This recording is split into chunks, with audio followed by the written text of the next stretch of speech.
하나님 말씀은 느헤미야서 8장 1절부터 3절까지 먼저 봉독하겠습니다. 설교 말씀은 느헤미야서 8장 전장입니다. 이스라엘 자손이 자기들의 성읍에 거주하였더니 일곱째 달에 이르러 유다 백성이 일제히 수문 앞 광장에 모여 학사 에스라에게 여호와께서 이스라엘에게 명령하신 모세 율법책을 가져오기를 청하매 일곱째 달 초하루에 제사장 에스라가 율법책을 가지고 회중 앞 곧 남자나 여자나 알아들을 만한 모든 사람 앞에 이르러 수문 앞 광장에서 새벽부터 정오까지 남자나 여자나 알아들을 만한 모든 사람 앞에서 읽음에 못 백성이 그 율법책에 귀를 기울였는데 아멘. 하나님께서는 이스라엘 백성을 회복시키기 위해서 느헤미야를 통해서 예루살렘 성벽을 지으라고 명령하셨어요. 우리가 지난 2주간에 통해서 느헤미야서를 보게 됐는데요, 그죠? 이제 우여곡절 끝에 하나님의 은혜로 성벽이 완성이 됩니다. 그런데 느헤미야는 알고 있었어요. 이 성벽이 완성되었다고 해서 진정한 이스라엘이 회복이 되어지는 것은 아니라는 것을 알고 있었어요. 한 가지 꼭 해야 되는 것, 빼먹어서는 안 되는 것이 있어야 됨을 느헤미야는 알았습니다. 그것이 뭐냐?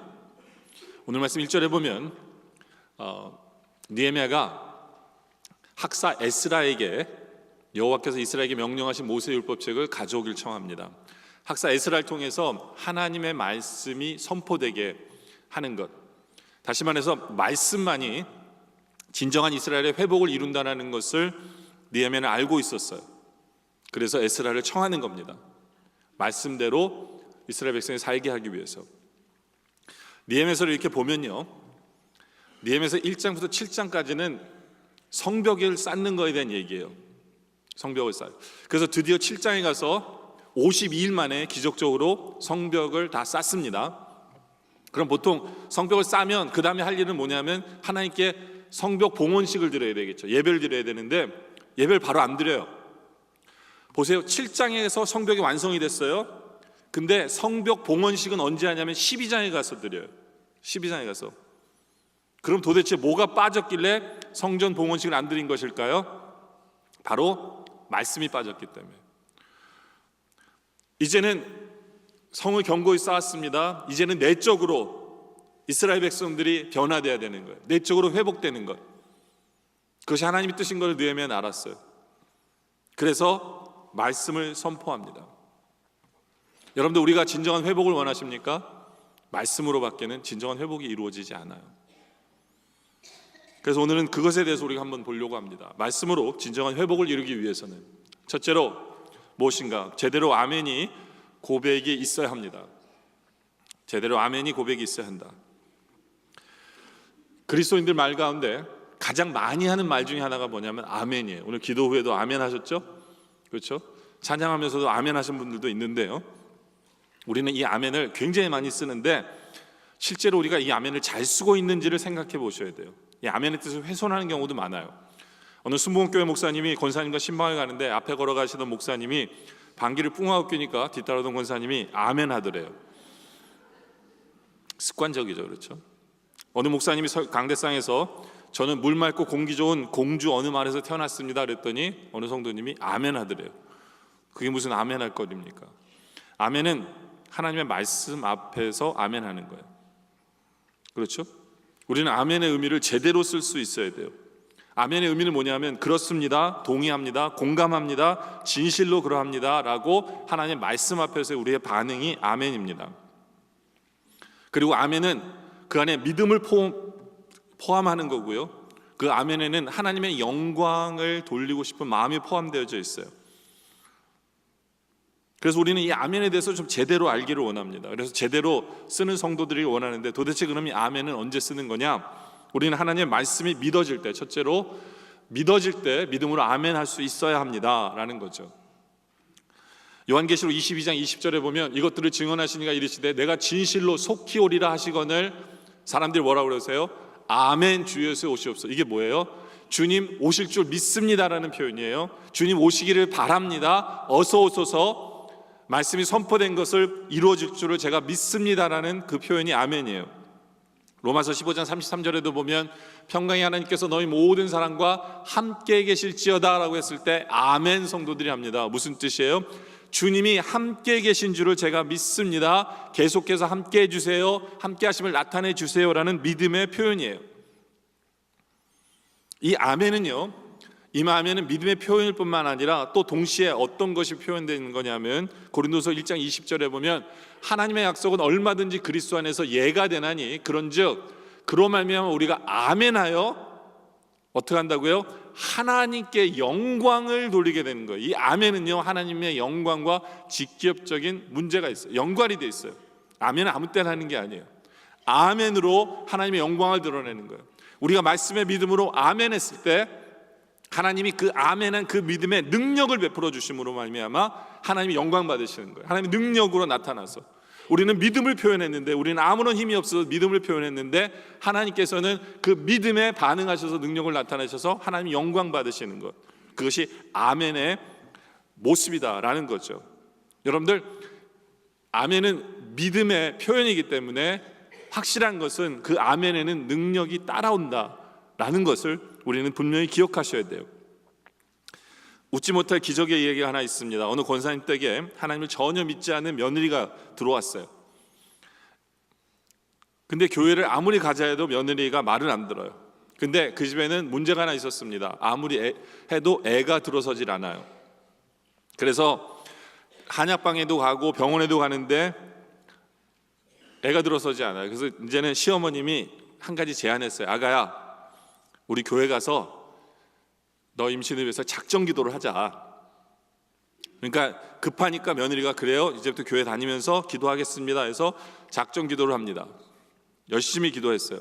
근데 아무런 반응이 없자 시어머님이 목사님한테 가서 기도를 한번 받아보자 한 거예요. 그래서 목사님이 이제 열심히 기도해 주세요.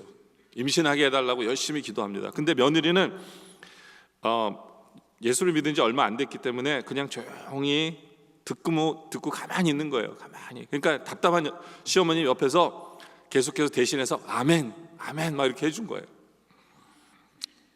근데 임신을 했어요. 누가 임신을 했냐면 시어머님이 임신을 한 거예요. 그래서 그 교회 교인들이 뭐라 하냐면 역시 아멘의 능력이 세다라고 얘기를 했다고 합니다. 몰라요, 진짜인지 가짜인지 모르지만 아멘은요, 믿음의 표현이에요. 믿음은 능력이 나타납니다. 그렇기 때문에 이 아멘이 얼마나 중요한 건지 몰라요. 중요한 건지 몰라요. 두 번째는 이 아멘은 언제 쓰는 거냐? 하나님께 영광을 돌리려는 믿음이 우러날 때 아멘해야 합니다.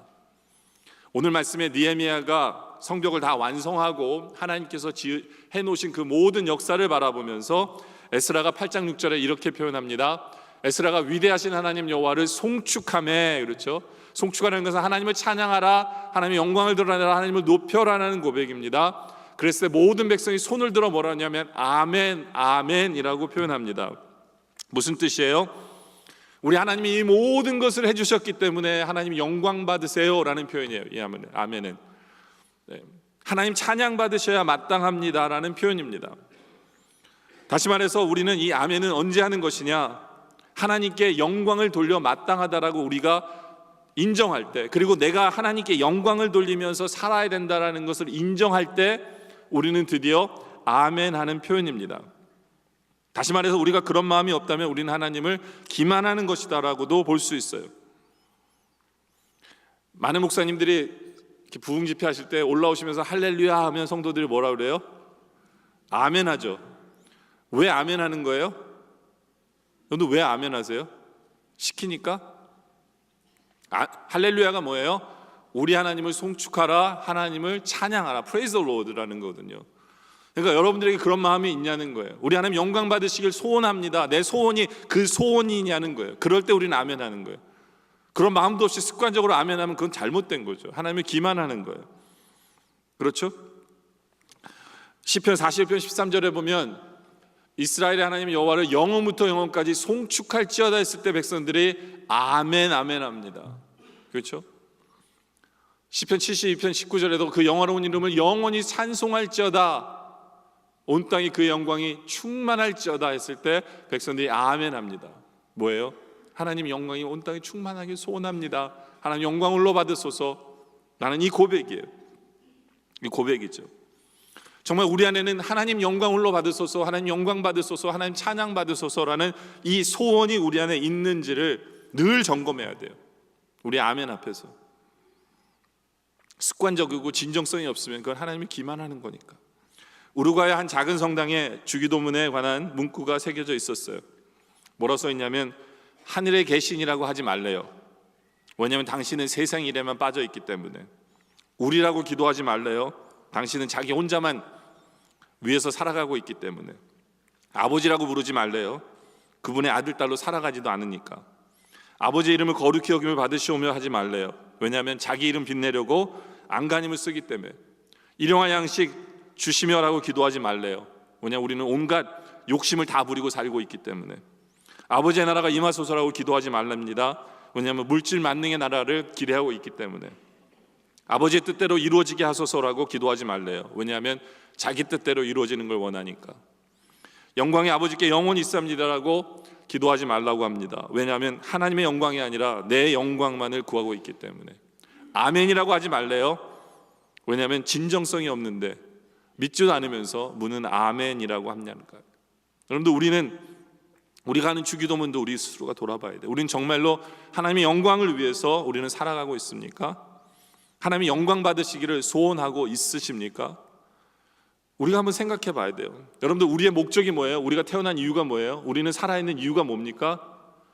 하나님께 영광 돌리기 위해서요. 그러면 여러분들 이 질문을 한번 해봐야 돼요. 정말 내가 하나님께 영광 돌리기 위해서 뭘 하고 있냐는 거예요. 그게 우리의 진정한 소원이라면 뭔가를 하고 있어야 되잖아요. 지금도 우리의 영원한 평생의 소원이, 우리 매일매일의 삶의 소원이, 우리의 삶이 살아가는 이유가 하나님께 영광이라면 뭔가를 하고 있어야 되잖아요. 뭔가를 하고 계십니까? 뭘 하고 계세요? 하나님의 영광을 위해서. 이 질문을 솔직하게 한번 해보세요. 어떤 분들은 이렇게 얘기합니다. 하나님, 내가 하나님께 영광 돌리기 위해서 저는 돈 많이 벌어야 돼요. 그건 지 영광이에요. 하나님의 영광 돌리는 방법은 돈을 많이 벌게 해주셔서가 아니에요. 하나님, 저는 높은 사람이 돼야 됩니다. 힘을 줘야 됩니다. 높은 지위에 올라야 됩니다. 왜 그러냐면 하나님의 영광을 위해서요. 말도 안 되는 소리예요. 우리나라 대통령 2명이나 장로님이 대통령 되셨어요. 그 높은 자리에 올랐어요. 그 두 분 다 하나님께 큰 영광을 돌렸습니까? 여러분들이 해석하세요. 높은 자리에 오른다고 하나님께 영광이 되는 겁니까? 여러분들, 우리가 하나님께 영광을 돌리는 게 우리의 소원이라면, 우리의 살아가는 목적이라면 우리는 뭔가를 하고 있어야 되는데, 영광 돌리는 방법이 뭘까요? 우리 예수님은 알고 계셨어요. 하나님께 영광 돌리는 방법이 뭔지를 알고 계셨어요. 그게 예수님의 소원이기도 했고요.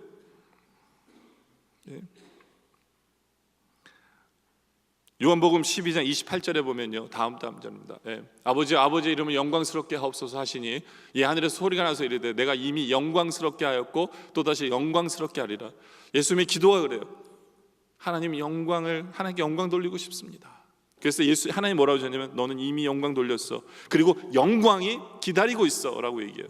여기서 영광이 의미하는 게 뭐예요? 십자가예요. 지금 예수님이 영광스럽게 하고 계세요. 뭐예요? 십자가를 향해 걸어가고 계시기 때문에 하나님의 영광을 위해서 하는 거고요. 그 영광 돌리는 장면이 언제예요? 클라이막스가 십자가 달리는 거예요. 여러분, 우리가 하나님께 영광 돌리고 싶으세요? 십자가를 묵상하셔야 돼요. 내가 잘나고 내가 잘 나가고 내가 돈 많이 벌고 그게 하나님 영광 되는 게 아니라, 오히려 나는 힘이 없고 주님 저는 못하고, 그러나 주님이 원하시기에 내가 그 말씀에 순종하고 주님이 원하시는 그 길을 한 걸음 한 걸음 걸어갑니다. 주님 영광 받으세요. 주님 뜻대로 하세요. 그래서 세상 사람들이 알아주지도 않지만 내가 그 십자가를 질 때 주님이 영광 받으시는 거예요. 주님이 부활의 역사를 일으키시는 거면 주님이 영광 받으시는 거예요. 그 길만이 영광 돌리는 거예요. 한번 생각해 보세요. 내가 어떻게 하나님께 영광 돌릴 수 있을까? 두 번째는, 진정한 아멘은 순종하는 믿음이 있어야 아멘 할 수 있어요. 오늘 말씀 이스라엘 백성들은 손을 들어 아멘 아멘 하고 뭐 했는지 아세요? 에스라가 하나님의 말씀을 선포한 대로 그들은 순종했습니다. 순종했어요. 8장 8절에 보면 하나님 율법책을 낭독하고 그 뜻을 해석하여 백성에게 그 낭독한 것을 다 깨닫게 하니, 그렇죠? 10절에 느헤미야가 또 그들에게 이르기를 너희는 가서 살찐 것을 먹고 단 것을 마시고 준비하지 못한 자에게 나누어 주라 라고 얘기하니까 그 말씀에 순종해서 이들이 먹고 마시고 교제하고 음식을 나누어 주는 일을 하였다라는 거예요. 순종해서. 그리고 이들은 순종해서 결국엔 초막절까지 지켜요. 이들은 그냥 아멘 하는 거 아니에요. 말씀이 선포되는 것을 순종으로 이어진 거죠. 그럴 때 아멘 하는 거예요.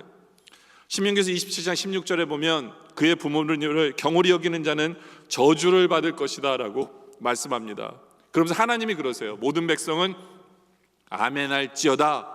하나님이 아멘하래요. 이게 무슨 뜻이에요? 부모를 경홀히 여기는 자는 저주받을 거 믿습니다라는 표현이에요. 다시 말해서 나는 부모를 공경할 수밖에 없도록 만드신 하나님이에요. 왜냐하면 이 아멘은 무조건 순종하겠습니다, 그 길밖에 없습니다라는 표현이기 때문에 순종하는 각오로 아멘하라는 얘기예요. 아멘하는. 그렇지 않으면 저주가 있으니까. 그렇죠? 우리는 순종이 결국에는 제대로 된 예배를 만든다는 걸 아셔야 돼요. 순종 없는 예배, 순종 없는 기도, 순종 없는 하나님에 대한 지식, 순종 없는 교회 생활, 아무런 의미 없어요. 가치가 없어요. 하나님이 축복하실 수가 없어요. 항상 말씀 앞에서 우리가 아멘할 때 순종해야 되는 결심이 따라옴을 기억하면서 아멘하시기 바랍니다. 그래서 제대로 된 아멘을 통해서 여러분의 믿음으로 말미암아 능력이 나타나고 여러분이 순종하게 되고 하나님의 영광이 드러나는 아멘의 모습들이 우리 가운데 나타나기를 원합니다. 두 번째로는 말씀을 깨달을 때 이런 모습이 우리에게 나타나야 돼요. 그럴 때 회복이 이루어져요. 오늘 말씀해 보면 첫 번째로 이들은 애통하는, 말씀 앞에서 애통하는 모습이 보여집니다. 8장 8절에 보니까 하나님의 율법책을 낭독하고 그 뜻을 해석하여 백성에게 그 낭독하는 것을 다 깨닫게 하니 어떤 반응이, 백성이 깨달으니까 어떤 반응이 일어나냐? 백성이 율법의 말씀을 듣고 다 우는지라 라고 얘기합니다. 이것이 우리의 반응이어야 합니다. 애통해야 돼요. 왜 울었어요? 말씀대로 살지 못하는 자신들을 발견했기 때문에 그래요. 말씀의 반응에서 회개의 눈물로 이어질 때 그것이 축복으로 이어지고 그것이 변화로 이어지는 거예요. 회개가 있을 때 회복의 은혜도 있는 거예요. 우리는 눈물을 회복해야 돼요. 눈물이 없으면 마음이 메마르게 됩니다. 그래서 눈물이 없는 사람은 변화도 없고 은혜도 없어요. 그래서 심하게 어떤 사람은 이런 얘기해요. 눈물이 마르면 언젠가는 피눈물을 흘리는 날이 온다고. 그렇죠? 사람의 모든 문제의 원인은 죄 때문이에요. 그런데 죄를 짓고도 무감각해져 있는 그 사람이 가장 위험한 사람이거든요. 여러분들 왜 암이 무서워요? 초기에는 암인지 모르기 때문에, 고통이 없기 때문에 무서운 거예요. 아프면 그게 말기이기 때문에 무서운 거거든요. 영적으로도 마찬가지예요. 감각이 있어야 돼요. 마치 육체에 감각이 있는 것이 복인 것처럼 여러분들 차라리 몸에 열이 나는 거, 피가 나는 거, 그게 좋은 거예요. 손이나 발이 부러지는 게, 아픈 게 좋은 거예요. 문제는 안 아픈 거예요. 영적으로도 아파야 돼요. 우리가 하나님 앞에서 가장 크게 받는 은혜라는 게 뭔지 아세요? 그건 뭐냐면 조그만 일에도 감사거리가 생기는데 그것이 감사하게 느껴지는 것이 은혜고요, 조그만 죄 앞에서도 내 마음이 아프고 애통하게 되는 것이, 그것이 은혜예요. 주일날 한번 빠지게 됐을 때 내 마음이 아프고 찢어지게 아프고, 내가 기도가 나태해졌을 때 내 마음이 아프고 애통하게 되고 회개하게 되는 것, 이것이 은혜입니다. 이게 가장 세상에 가치 있는 일이에요. 성도는 웃는 것도 잘해야 되지만 잘 울 줄을 알아야 돼요. 그리고 우리가 눈물을 흘릴 때 우리 하나님께서 우리를 긍휼히 여겨주세요. 그래서 그 눈물에는 능력이 나타나는 거예요. 그렇죠? 울 줄도 알아야 돼요. 근데 문제는 우는 것으로 끝나면 안 돼요. 두 번째가 연결이 돼야 돼요. 그건 뭐냐면 기쁨이에요. 기쁨. 느헤미야가 8장 9절에 얘기하죠. 백성이 율법의 말씀을 듣고 다 우는지라. 두 번째 포인트, 기쁨으로 가서 보죠. 두 번째 포인트가 기쁨입니다.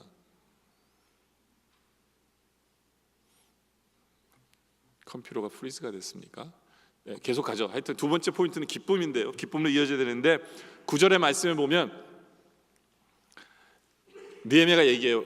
모든 백성에게 이르기를 오늘은 너희 하나님 여호와의 성일이니 슬퍼하지 말고 울지 말아라 라고 얘기합니다. 이게 무슨 뜻이에요? 여러분들, 만약에 우리가 죄 때문에 아파서 눈물로 끝나잖아요. 그건 그냥 우울한 거예요. 눈물로 끝난다면. 눈물로 회개했을 때 하나님의 용서를 체험하면서 그 하나님의 주신 은혜로 말미암아 기쁨으로 이어지는 것이 진정한 깨달음이고 진정한 변화예요. 만약에 눈물로 끝나면 그건 우울증으로 끝나는 거예요. 가끔 어떤 분들은 진지하다 못해서 웃는 것과 즐거운 것을 거룩하지 않다라고 생각하는 분들도 있어요. 그건 오해예요. 그러면 안 돼요. 사실 기쁨이 없는 신앙이 거짓이고 가장 중요한 것을 잃어버린 것이 그 기쁨을 잃어버린 신앙의 모습이에요. 믿는다고 하면서 정말 마지 못해서 죽지 못해서 살아가는 그 얼굴 모습으로 살아가면요 덕도 안 돼요. 우리는 고난 속에서 기뻐할 줄 알아야 되고 삶을 누릴 줄도 알아야 돼요. 하나님께서 여러분에게 뭔가를 주시잖아요. 그러면 누릴 줄도 알아야 돼요. 누릴 줄도. 그래서 느헤미야가 그런 얘기 한 거예요. 느헤미야가, 여러분들 보세요. 왜 하나님이 성벽이 다 완성된 후에 말씀을 주셨을까요? 성벽이 완성되기 전에 말씀 주셨으면 믿음으로 우리가 뭔가를 해야 된다 이렇게 생각했을 텐데 성벽이 완성된 후에 그 다음에 왜 말씀을 주셨을까요? 그 이유는 뭐냐면 성벽이 완성된 것을 누리라는 거예요. 성벽이 완성되지 않으면 불안해서 말씀도 제대로 귀에 안 들어올까 봐 하나님께서 성벽을 완성시킨 후에 그 하나님의 은혜를 체험하면서 그 안전함 속에서 하나님의 말씀에 포커스하라는 얘기예요. 누리면서, 하나님께서 이미 주신 것을 누리면서. 그래서 느헤미야가 8장 10절에 보면 이런 말씀이에요. 느헤미야가 또 그들에게 이르기를 너희는 가서 살찐 것을 먹고 단 것을 마시되 준비하지 못한 자에게 나누어 주라고. 파리를 하라는 거예요. 너는 먹고 마시라는 거예요. 그리고 기뻐하라는 거죠. 기뻐하라는 거예요. 왜요? 하나님께서 너에게 성벽을 주신 것을 인조하라는 거예요. 누리라는 거예요. 하나님이 너에게 먹을 것을 주신 것을 인조하라고 누리라는 거예요. 여러분들, 우리는 누릴 줄도 알아야 돼요. 옛날에는 목회자가 수영 다니면 사치라고 그랬고요. 목욕탕 가는 건 좋지만 사우나 가면 안 되고 헬스는 감히 생각하지도 못했어요. 옛날에는 목사가 티코를 타고 다녀야 은혜롭다고 생각했고요. 물론 이제 어떤 교회는 또 반대로 생각해요. 너무 작은 차 몰고 다니면 뭐 성도들의 체면이 안 선다고 또 생각해요. 별 희한한 이론들이 다 있어요. 하나님께서 주신 것에 대해서 누리지 못하는 어떤 그런 모습들이에요. 어느 목사님 같은 경우에는 백화점 갔다가 교인을 만나서 숨었대요. 왜냐하면 재래시장 가서 쇼핑해야 되는데 목사가 백화점 와서 쇼핑한다는 그런 소문 날까 봐 두려워서. 여러분들, 목회자뿐만 아니라 우리 성도들 마찬가지예요. 청빈함은 미덕이 아니에요. 청은 미덕이에요.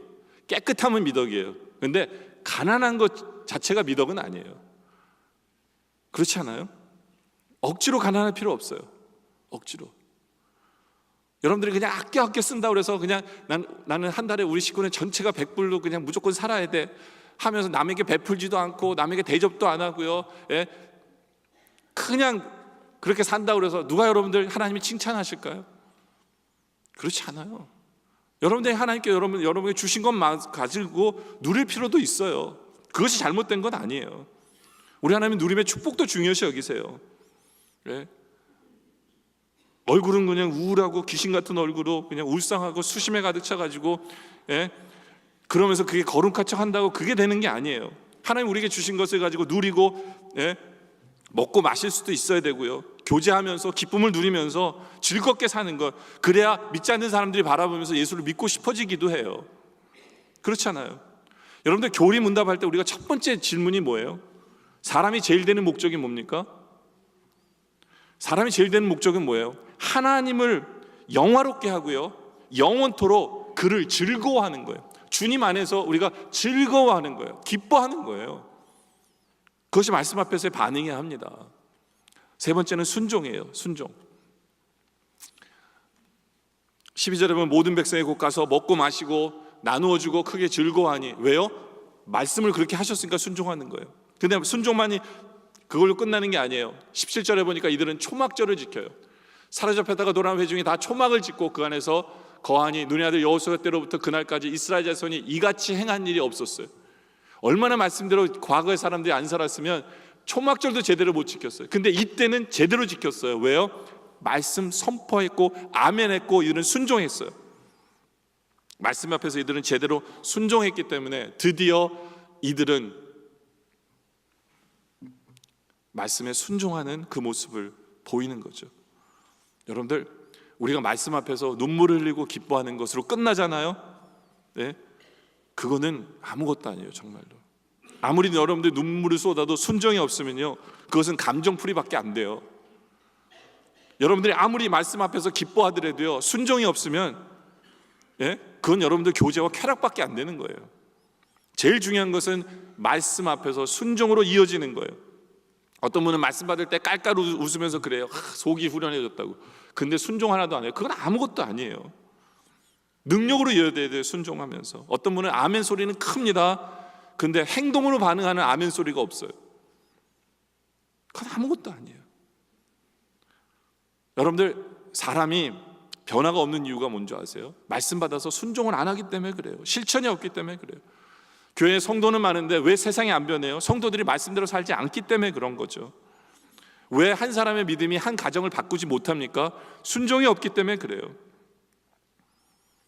하나님 원하시는 그것은 순종이에요. 가장 큰 성공이 뭐냐? 말씀대로 사는 거고, 가장 큰 즐거움이 뭐야 되느냐? 말씀대로 사는 거고, 하나님의 임재를 어떻게 체험하느냐? 말씀대로 살 때, 말씀에 순종하며 살 때 이루어지는 거예요. 순종으로 이어져야 돼요. 그것이 가장 복된 신앙의 모습이고, 그것이 가장 복된 말씀 앞에서의 반응이다 라는 것이죠. 여러분이 아무리 큰 비전과 뜻을 가졌어도 작은 일에 순종하지 않으면, 그 순종하는 법도 배우지 않으면, 아무리 여러분이 하나님 앞에 세계를 주십시오, 거룩한 큰 손이 되게 해주십시오 하더라도 이루어지지 않아요. 말씀 앞에서 순종이 있어야 돼요. 이것이 말씀 앞에서 반응이에요. 근데 우리는 어떻게 애통하고 기뻐하고 순종하고 제대로 아멘으로 반응할 수 있느냐? 세 번째 포인트는요, 말씀을 정말 사모해야 돼요. 누가 시키지 않아도 말씀을 읽고 싶어져야 돼요. 말씀이 꿀처럼 달아야 돼요.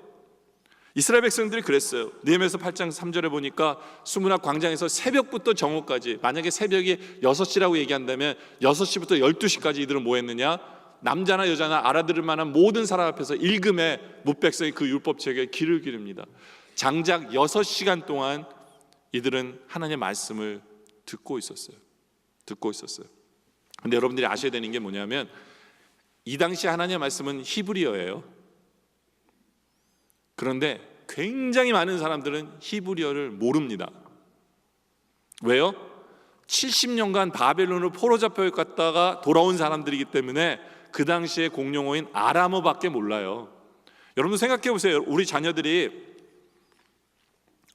미국에서 70년 살았는데 한국 갔는데 한국말로 6시간 동안 성경을 읽어주면, 한국말 읽어주면 그 자녀들이 알아들을까요? 네? 아무리 한국말을 잘하더라도 성경은 못 알아들을걸요?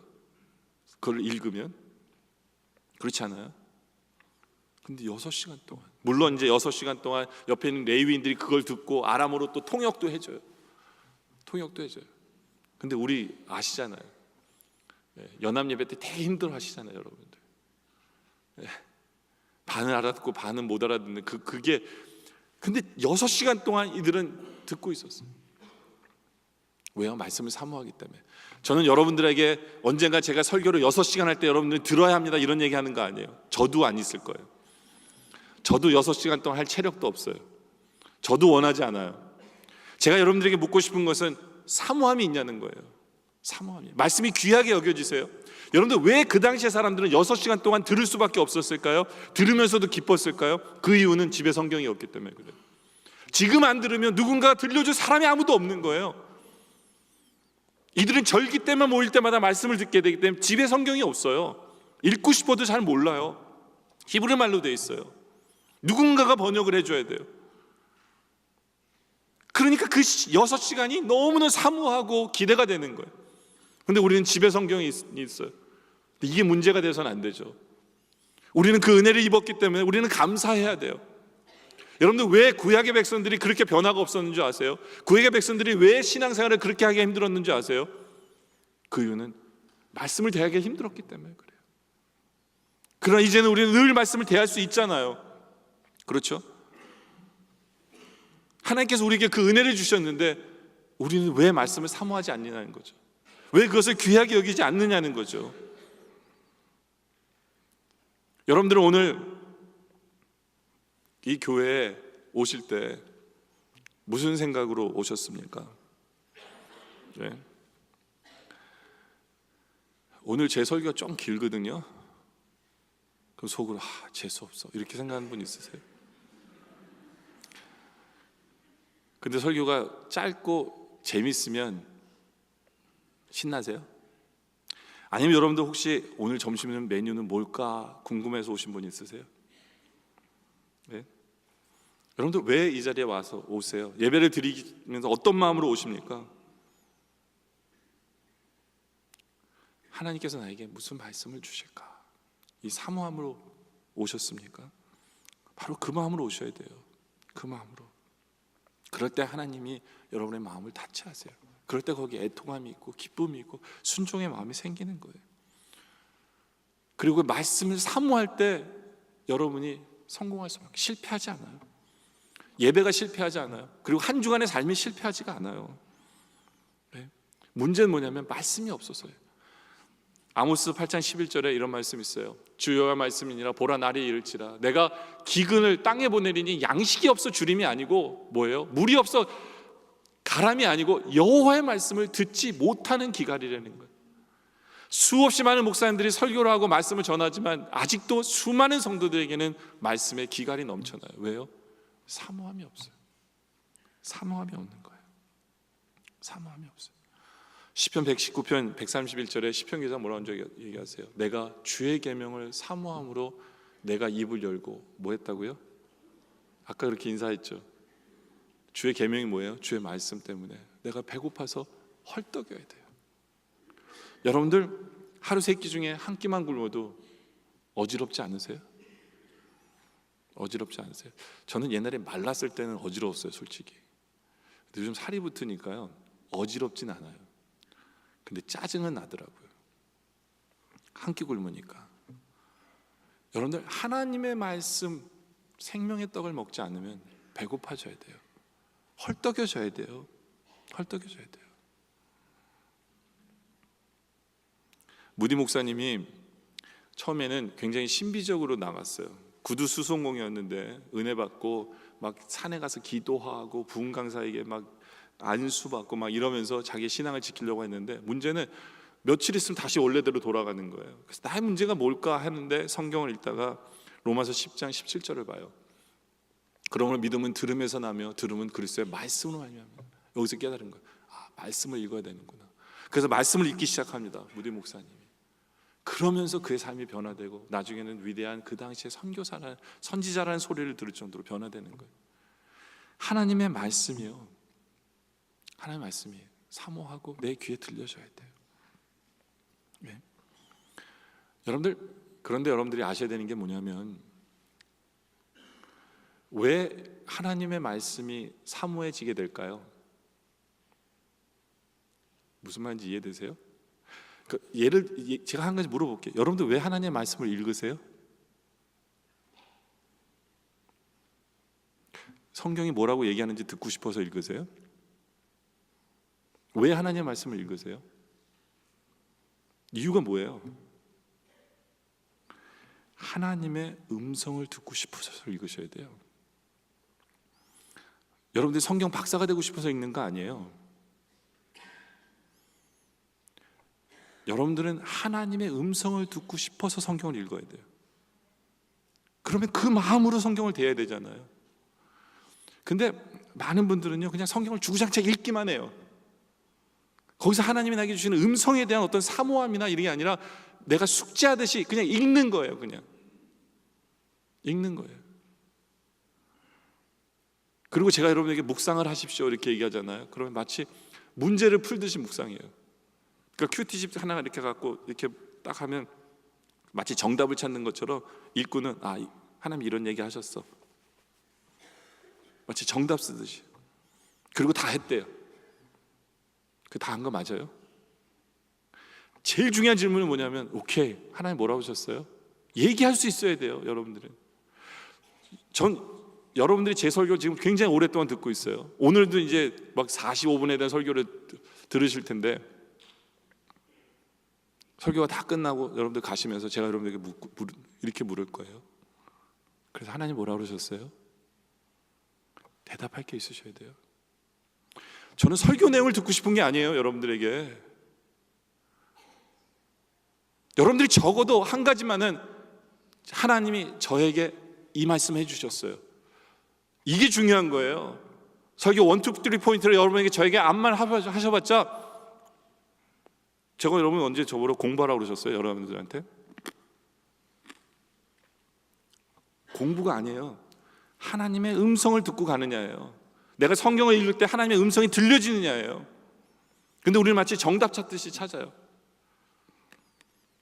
우리 현대인들은요, 인스턴트 음식에 되게 익숙해져요. 가볍게 빠르게 그냥 먹고 즐기는 문화예요. 그래서 가벼운 음악, 가벼운 웃음, 가벼운 삶에 그냥 선호해요. 그렇게 젖어 있어요. 그래서 성경 말씀도 그래요. 읽고 이거 이 뜻이야, 마치 정답 쓰듯이 써놓고 나 읽었어, 큐티했어, 그게 한 거예요? 아니에요. 하나님의 음성을 듣고 싶으세요? 그러면요, 말씀을 사모하는 사람밖에 안 들려요. 하나님의 음성은요, 열왕기상 19장 11절에 보면 여호와께서 이르시되 너는 나가서 여호와 앞에서 서라. 딱 섰어요. 또 여호와께서 지나가시는데 여호와 앞에 크고 강한 바람이 산을 가르고 밭으로 부수나, 근데 바람 가운데는 여호와께서 계시지 않아요.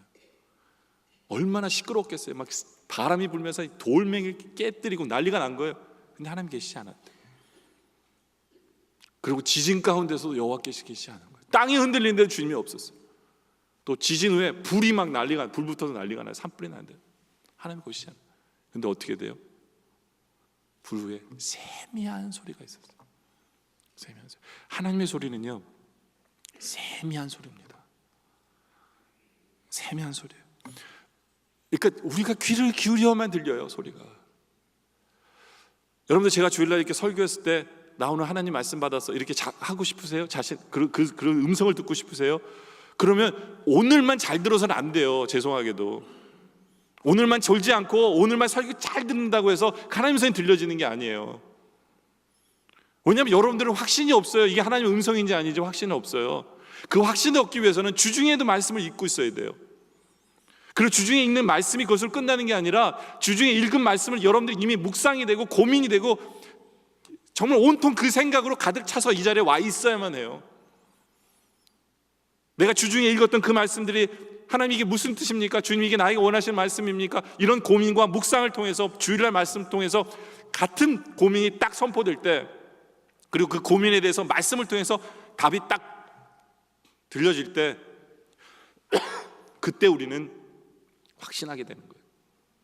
그때 우리는 하나님의 음성을 들었다고 얘기하는 거예요.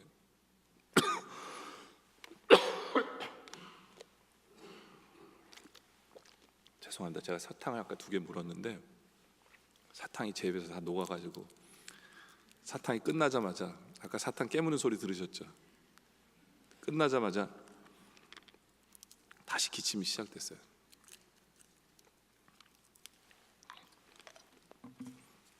사탕 2개 끝나기 전에 설교가 끝났어야 되는데 죄송합니다. 거의 다 끝나가요. 하나님의 음성은요, 세미한 소리예요. 그 소리를 듣기 위해서는 우리가 말씀이 사모해서 매일매일 말씀을 보면서 하나님 나에게 무슨 말씀을 하기 원하세요? 하루를 살아가면서 그 말씀을 묵상하는 것을 고민하고, 이게 하나님 나에게 원하시는 말씀일까? 나에게 원하시는 말씀일까?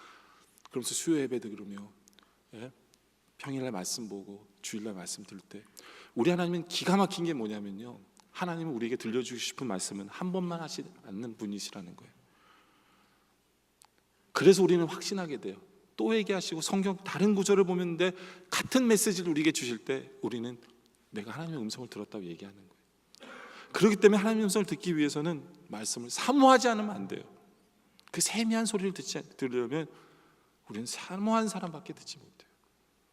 그럴 때 우리는 그 말씀대로 살게 되고 그 말씀이 능력이 되고 그 말씀이 꿀처럼 달게 되는 거죠. 그것이 우리의 모습이길 원합니다. 말씀의 결론을 내리죠. 어느 교회 목사님이 부임하셨어요. 교인들이 너무 좋아했어요. 너무 좋아한 거예요. 그리고 이제 기대하면서 온 거예요. 오늘 목사님 어떤 말씀을 전하실까? 근데 이 목사님이 요한복음 13장 34절 가지고 말씀 전하셔서 우리가 잘하는 거예요. 내가 너희를 사랑한 것 같이 너희도 서로 사랑하라. 우리 교회 표현랑 비슷하죠. 서로 사랑하라 라고 이제 이 목사님 설교를 해서 성도들이 참 은혜를 많이 받았어요. 그래서 그 다음 주에 왔는데 기대를 한 거예요. 이번에 어떤 설교를 하실까? 근데요, 똑같은 구절에 똑같은 내용이에요. 성도들이 그렇게 이해했어요. 목사님들 이사를 하셔가지고 정신이 없어서 지난주 한 설교를 몰랐나 보다. 셋째 주 갔는데요, 똑같은 본문에 똑같은 설교 하셨어요. 석 달을 주구장창 똑같은 본문에 똑같은 설교를 하셨어요. 성도들이 이제는 도저히 안 되겠다, 도저히 못 듣겠다. 성도들이 이렇게 모여서 목사님을 내보내기로 결정을 했어요. 그래서 목사님에 가서 얘기했어요. 목사님, 이제 그만둬 주십시오. 우리가 다 그렇게 결정을 내렸습니다. 근데 목사님 뭐라 하냐면, 그래요, 제가 그만두죠. 그 대신 목사님 한 가지 부탁했대요. 뭐예요? 그랬더니 한 주만 더 설교해달라고 그랬어요. 한 주만 더. 성도들이 네, 그리고 기대했어요. 마지막으로 가니까 한 번만이라도 다른 설교를 하고 가시겠지.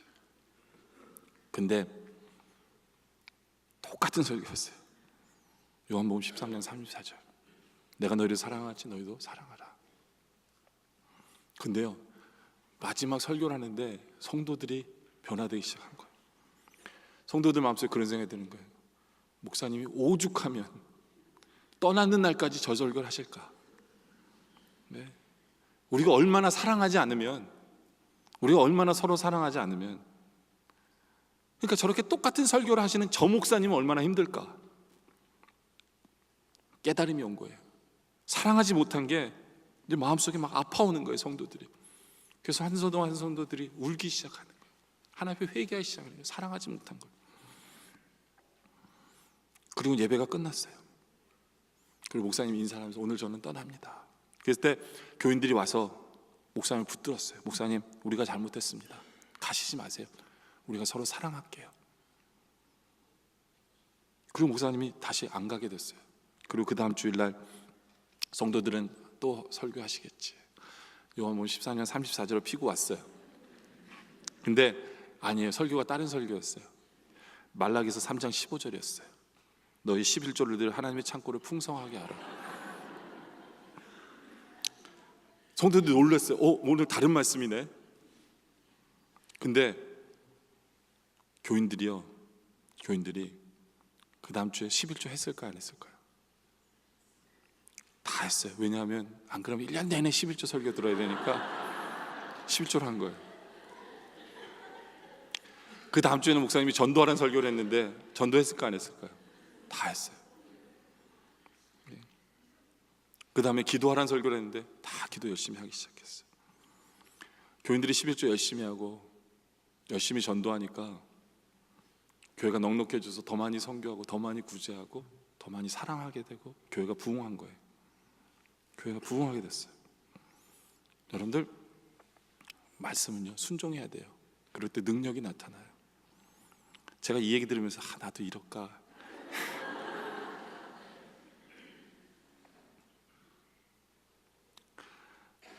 여러분들, 우리는 하나님 앞에 말씀에 제대로 순종하고 있습니까?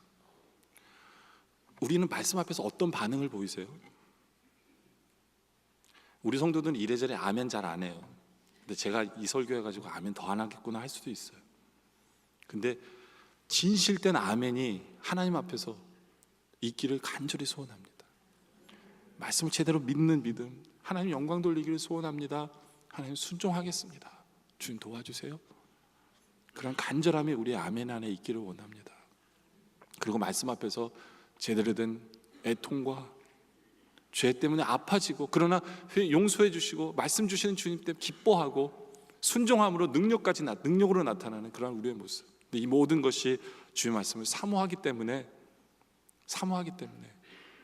여러분들이 제대로 묵상함으로 인해 하나님의 음성이 이제는 우리 모두에게 들려지고, 그래서 하나님 뜻대로 삶으로 말미암아 우리 인생이 회복될 뿐만 아니라 능력 있는 승리하는 삶을 살아가는 우리 모두가 되어지시기를 주님의 이름으로 축원합니다.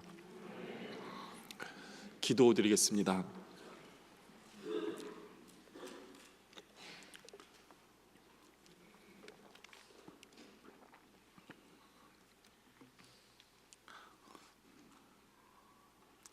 아버지 하나님,